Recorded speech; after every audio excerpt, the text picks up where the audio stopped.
Dear students, I start with lecture 1 of MAT 205. MAT 205, that is abstract algebra first part. Second part આપણે TY માં ભણીશું in the semester 6 abstract algebra 2, but here we start with abstract algebra 1. We start with unit 1 and there are two definitions. This is a combination of definitions and most of the chapter is depends on this second definition. આપણે આજે આખું paper ભણવાના છીએ 4 યુનિટનું. એમાં આ બે નંબરની જે ડેફિનેશન છે એના ઉપર જ આપણે કંઈક કરવાના છીએ. તો without talking anything else, first C both this definitions. પહેલી જે ડેફિનેશન છે તો ફક્ત આટલું જ છે અને સેકન્ડ ડેફિનેશન અહીંયાથી અહીંયા સુધી છે. જોઈ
જે પહેલી ડેફિનેશન છે એ બાઇનરી ઓપરેશનની છે.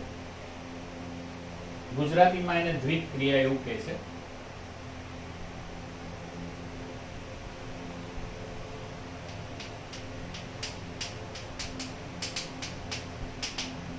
દ્વિત ક્રિયા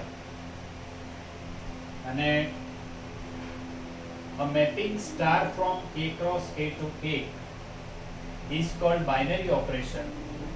એટલે આમાં સમજો કે તમે આને n ક્રોસ n થી n સમજો અને સ્ટારની જગ્યાએ તમે સરવાળો સમજો. n એટલે નેચરલ નંબર્સનો સેટ, 1 2 3 એ રીતે જે શરૂ થાય છે તે. n ના કોઈ પણ બે સભ્ય લઈ લો તો એનો સરવાળો એમાં જ આવશે. 5 + 7 12, 11 + 13 24, 1 + 2 3, 1 + 11 12. એ બધા જ કોઈ પણ બે સભ્યના સરવાળા કરશો તો અંદર જ આવશે. જો એવું થાય તો એને આપણે બાઇનરી ઓપરેશન કહીએ છીએ. એટલે addition is binary operation in an. આ શરૂઆત છે છોકરાઓ, એટલે થોડું અલગ અલગ લાગશે પણ એકાદ બે લેક્ચરમાં તમે યુઝ ટુ થઈ જશો. જો એની જગ્યાએ માઇનસ લીધું હોય તો એવું હંમેશા ના બને. એનની ઉપર 2 - 1 તો 1, હા તો એ એનમાં છે. પણ 2 - 2 કરો તો 0, 0 એનમાં નથી. 2 - 3 કરો તો -1, -1 એનમાં નથી. અને એટલે સાબિત શું થાય કે negative subtraction is not binary operation on N. તો પહેલી ડેફિનેશન આવી રીતે છે. તમે સમજો, આપણે વધારે ડિટેલમાં આગળ જઈએ છે પણ પહેલી ડેફિનેશન સમજી 2-3 વાર લખી અને આગળ જાઓ. પછી સેકન્ડ ડેફિનેશનમાં આવો.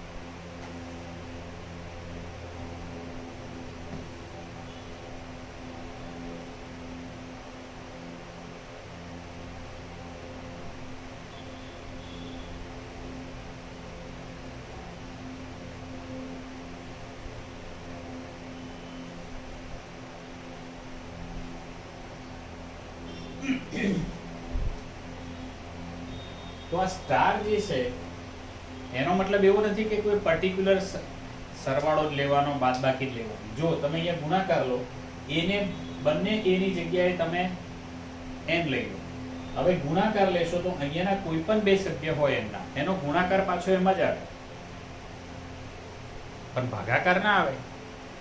સો multiplication is binary operation on it.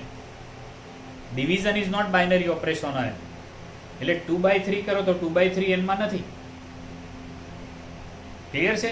તો આ એનો મતલબ છે. તો બાઇનરીનો મતલબ એવો છે કે એ સેટમાં બે સભ્ય લો અને જો એના દ્વારા કરવામાં આવેલી ક્રિયા પાછી અંદર જ આવે તો એને બાઇનરી ઓપરેશન કહેવાય, દ્વિક્રિયા કહેવાય. અંદર ના આવે તો એ બાઇનરી ઓપરેશન નથી, નોટ બાઇનરી ઓપરેશન. પછી ડેફિનેશન ઓફ ગ્રુપમાં 4 નું કોમ્બિનેશન છે. પહેલી તો એ બાઇનરી ઓપરેશન છે, એટલે કોઈ પણ બે સભ્યનો સ્ટાર કરવામાં આવે તો અંદર જ આવે. A star B is in G. Star is binary operation on G, means star is function from G cross G to G. A star B G માં આવે for all A and B in G. એટલે પહેલી definition તો જે અહીંયા લખ્યું છે એ આનું પહેલું જ છે.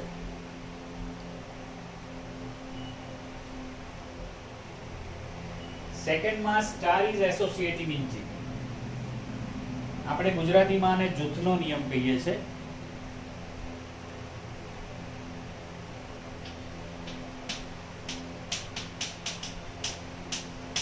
આને દ્વિક્રિયા કહેવાય, લખ્યું છે મેં. આને જૂથનો નિયમ કહેવાય. A star B star C is A star B star C for all ABC in G. ત્રીજી જે કન્ડિશન છે, existence of identity element for each A in G. There is an element E in G such that A star E equal to E star A equal to A. This should be done for each A.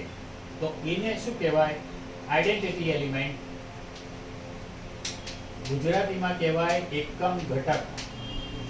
અને એનું અહીંયા નામ કેવું હોય તો એકમ ઘટકનું અસ્તિત્વ. બધું યાદ રાખવું, ગુજરાતીમાં તમારે જરૂરી નથી, કારણ કે આપણે ઇંગ્લિશમાં જ આવવાનું છે. થર્ડ કન્ડિશન પર ફોકસ કર્યું આપણે. હવે ચોથી પર જઈએ છે. Existence of an inverse element. Inverse એટલે વ્યસ્ત, વ્યસ્ત ઘટકનું અસ્તિત્વ. For each A in G there is an element A dash in G such that A star A dash equal to A dash star A equal to identity. A dash is called inverse element of A. We say that G is a group under operation star અને G star એનું notation છે. હવે જો A star E equal to B star A થાય for all A and B in G, A અને B બંને માટે, then we say that G star is a commutative group. ગુજરાતીમાં commutative ને કહેવાય સમક્રમી સમૂહ. અને એનું બીજું નામ છે એબેલિયન ગ્રુપ. ABELIAN. તમે ધ્યાનથી જોઈ લો છોકરાઓ, ફરીથી હું તમને આ ડેફિનેશન વિશે વધારે ચર્ચા કરું છું અને આપણે ત્યારબાદ આગળ જઈએ. પણ તમે મિનિમમ તમે 3 થી 4 વાર લખો, મિનિમમ.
ચાલો હવે આપણે ફરીથી આમાં થોડાક વધારે આગળ વધીએ. 8 ડેફિનેશન ને આપણે મગજમાં n લઈને ચાલ્યા હતા, હવે z લઈને ચાલીએ. પહેલી ડેફિનેશન, કોઈ અહીંયા z છે, z એટલે સમજો છો ને,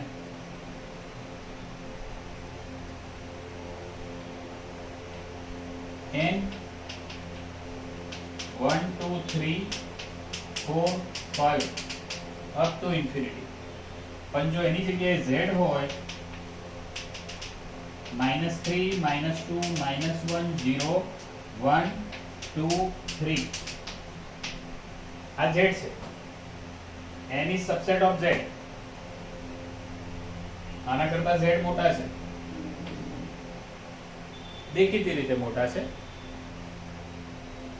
હવે સ્ટાર મેં તમને કહ્યું કે n માં હતા અને આપણે સરવાળાની ક્રિયા લીધી. કોઈ પણ બેનો સરવાળો, જો અહીંયા n ક્રોસ n એટલે કોઈ પણ n ના બે સભ્યનો સરવાળો કરો તો પાછો n માં જ આવે.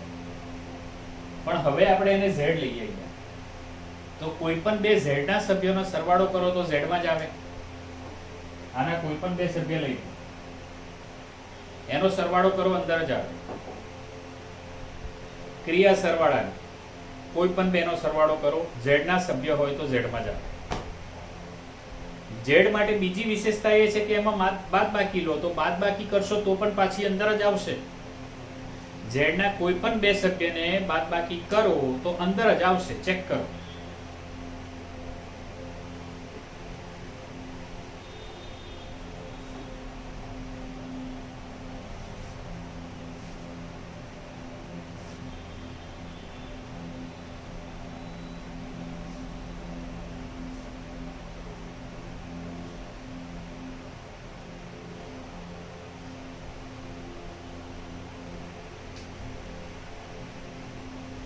n અને z ને આપણે સાથે લઈને આ ડેફિનેશન સમજીશું. હવે અહીંયા આવો, ડેફિનેશન ઓફ અ ગ્રુપ. તો જે અહીંયા વાત છે z માટે એ જ અહીંયા હતી, એટલે પહેલો ભાગ તો પતી ગયો. કોઈ પણ ત્રણ સભ્યનો સરવાળો અદલા બદલીને કરો, a b c = a b c. અત્યારે ક્રિયા આપણા મગજમાં સરવાળાની છે, તો સાચું છે. હવે ત્રીજી કન્ડિશન માટે જુઓ, એક્ઝિસ્ટન્સ ઓફ આઇડેન્ટિટી એલિમેન્ટ, એકમ ઘટકનું અસ્તિત્વ. હવે n માં 0 છે, n માં 0 નથી, n does not have 0. તો એવો કોઈ સભ્ય જ નહીં મળે કે a + 0 = 0 + a = a થાય. તો સરવાળાથી n એ ગ્રુપ નથી, કારણ કે ત્રીજી કન્ડિશન થતી નથી. હવે ચોથી કન્ડિશન માટે કોઈ પણ સભ્ય તમે લઈ લો, પણ z માં થશે ને છોકરાઓ, z માં 0 છે. અરે એટલે ત્રીજી કન્ડિશન સરવાળા માટે આપણને z માટે મળે છે. હવે ચોથી કન્ડિશન જુઓ, existence of inverse element in G. For each a in G there exists an element a dash in G such that a star a dash equal to a dash star a equal to identity. હવે ક્રિયા સરવાળાની છે એટલે a plus minus a, તમે કોઈ પણ સભ્ય z માં લો તો એનું નેગેટિવ એમાં હોય જ. 3 તો -3, 4 તો -4. એકચ્યુઅલ સભ્ય જો તમારી સાથે -4 છે તો -4 નું નેગેટિવ શું થાય? -4 મીન્સ +4, તો એ પણ z માં તો છે જ. Is it? એટલે ચારે કન્ડિશન થઈ. પછી પાંચમી કન્ડિશન, આ actually this is fifth condition, પણ ગ્રુપ અહીંયા પૂરું થઈ જાય છે. આ એની વધારાની કન્ડિશન છે abelian group. Commutative group is additional property, અને એટલા માટે શું કહીએ છીએ આને? G star is a commutative group, સમક્રમી સમૂહ. એનું બીજું નામ છે એબેલિયન ગ્રુપ. તો તમે કોઈ પણ બે સભ્યનો સરવાળો કરો, અદલી બદલીને કરો, 4 + 5 5 + 4 4 + 6 6 + 4, તો એ સરખું જ આવવાનું છે. તો z પ્લસ શું થાય? Commutative group. જાતે વિચારો અને આગળ જઈએ આપણે. n માટે કર્યું, z માટે કર્યું, q માટે વિચારો.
આપણે n માટે જોયું છે, z માટે જોયું છે, q કેવો હશે?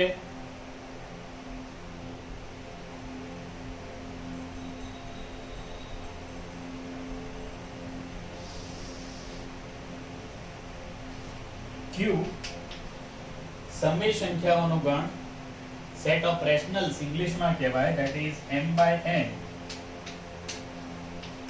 m in z, n in n.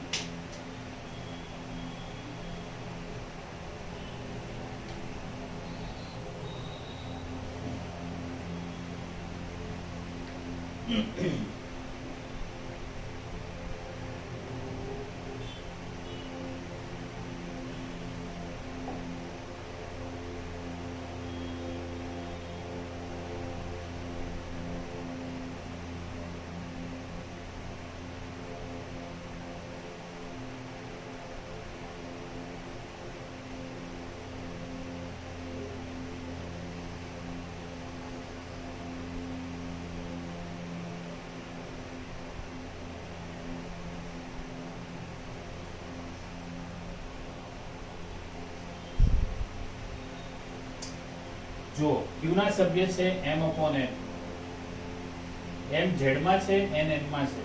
આવું લખવાનો મતલબ છે m અને n ને બદલી શકો તમે. m n માં લો ને n z માં લો, કશો ફેર નથી પડતો. ખાલી એક ફેર પડે છે કે જ્યારે n જ્યારે 0 હોય ત્યારે આ અનડિફાઇન્ડ થાય, છેદ 0 હોય ત્યારે અનડિફાઇન્ડ થાય. એવું સ્પેસિફાઈ કરવું પડે કે ભાઈ એ 0 નથી, એના કરતા આ સીધું પડે. You understand? This is very easy way to writing it and without mentioning other things. બીજું બધું મેન્શન કર્યા વગર કામ ચાલે. ઓકે, હવે જુઓ સ્ટાર ને આપણે સરવાળો લઈ લો.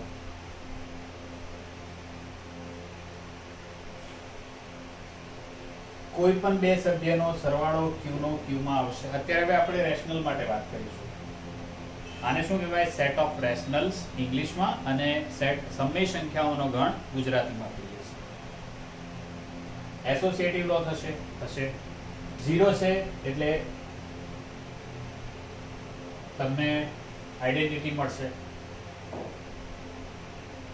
નેગેટિવ છે એટલે એનો ઇન્વર્સ મળશે, અને કોઈ પણ બેનો સરવાળો પાછો એમાં આવશે.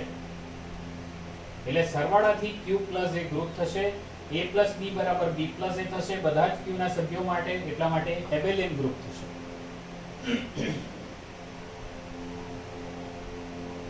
જાતે તમે સમજી વિચારીને કરો.